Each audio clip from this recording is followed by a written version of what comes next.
Okay, find 5 differences. 1,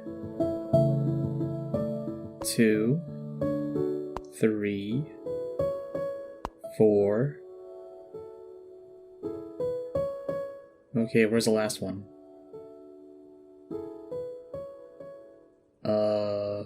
Is it on her? No.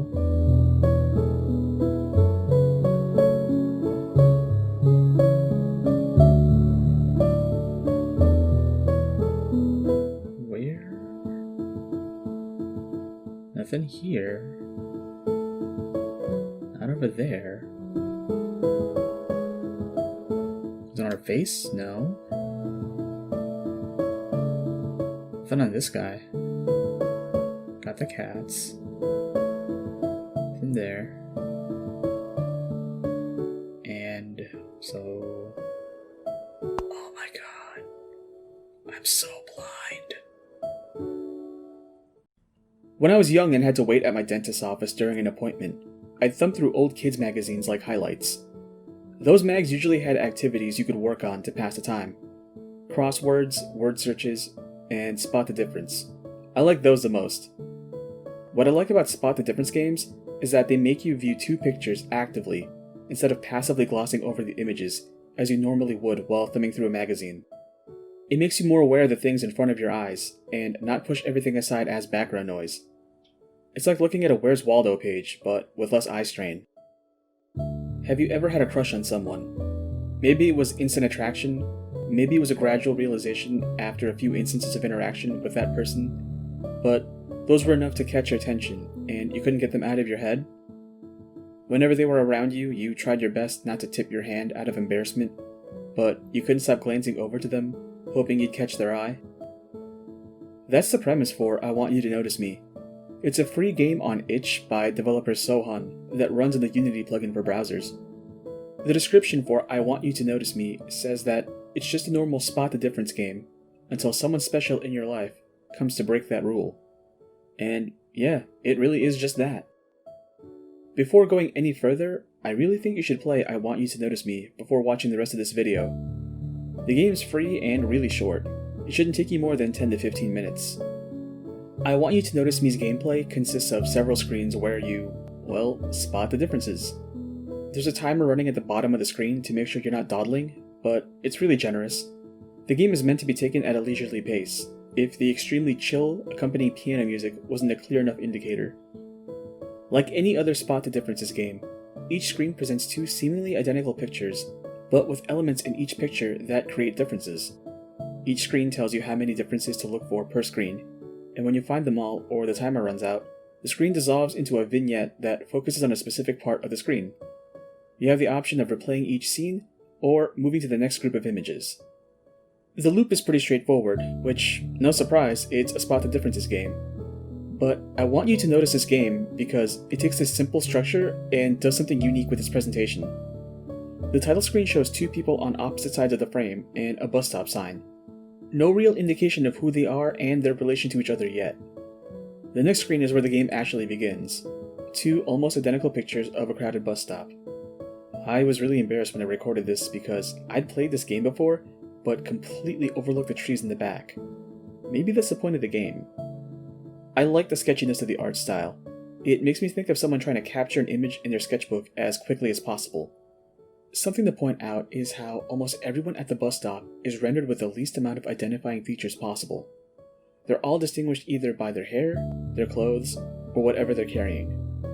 Except her. The next screen looks almost identical to the first screen, with different people taking up the foreground and background. It seems to suggest that it's the same spot, but some time has passed. Huh. What's she looking at? Did she notice a cat loafing next to her? Wow, this bus must have a long route. Also, someone's been feeding the stray cats here because they've taken over this bus stop. As the screens progress, the number of differences start varying. It starts with 5, then starts reducing down to 2, as if we started to filter out the unnecessary parts of the scene, like the titles on the book cover. The scene finally changes, but now we only have to look for one difference. This game isn't really putting up much of a challenge, is it? The music stopped for some reason. Even though the difference is so small that you can overlook it at first glance, It's really obvious when you're not focused on what the road looks like or if there are any other cars passing by. When you finish this screen, the vignette finally changes from something relating to the completed screen to this guy handing the girl her student ID and... Wait, is that us? Have we been this guy the entire time? I like this screen because I interpret it as the leftmost image being the girl's outward response to getting back her ID, and the rightmost as how she thinks she came off when she got her ID back. Now the screens are taking on a different mode. The leftmost screen appears to be what's really happening, while the rightmost screen looks to be where our hero's attention is actually at. The use of color and lack of detail in these next screens are great, because it really hammers home that our dude caught feelings. The rightmost screen has more cats loping around, but the game tells you that there's only one difference between these images, and when you select a cat or anything else, the game outright says it's not important. Is the game being too on the nose? Yeah, but we knew that going in when we were identifying all the different book titles in the early game. This is one of my favorite screens in the game because it makes it abundantly clear that these moments aren't happening in a split second in the guy's head, but in real time. The game is very clearly poking fun at the fourth wall, but it's also not, since it's established that we're looking from the perspective of a character in the setting. That's why I like this game. Apparently, Romeo isn't very good at being nonchalant. By this point, we're so accustomed to what the game asks of us that we can clearly pick out what to select, even when it's off on the far side of the screen. It's almost like the guy is trying very hard not to stare at his crush, but is still trying to keep her in his peripheral vision. This is my favorite screen in the game. It's just like being in school when your friends tease you about being awkward around someone you like while in their presence, and if they're good friends, they'll do their best to push you into taking the initiative. The game then goes back to having several differences, even though they're all the same sound effect.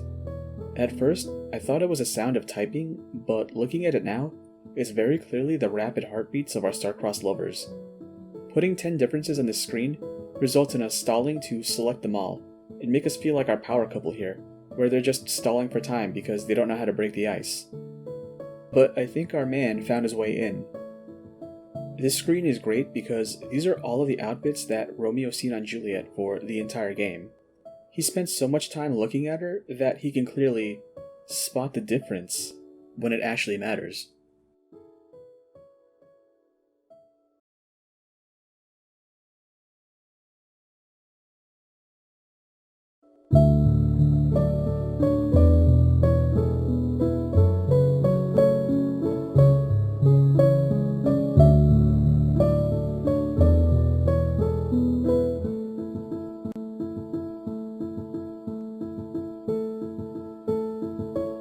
This game was cute. I really like how I Want You to Notice Me took the simple mechanics of Spot the Difference games and used them to evoke a mood and effortlessly put the player in a character's shoes. If you haven't already played it, and again have 10 to 15 minutes to spare, please play I Want You to Notice Me. Also give a shout out to the developer in the comments if you like this game.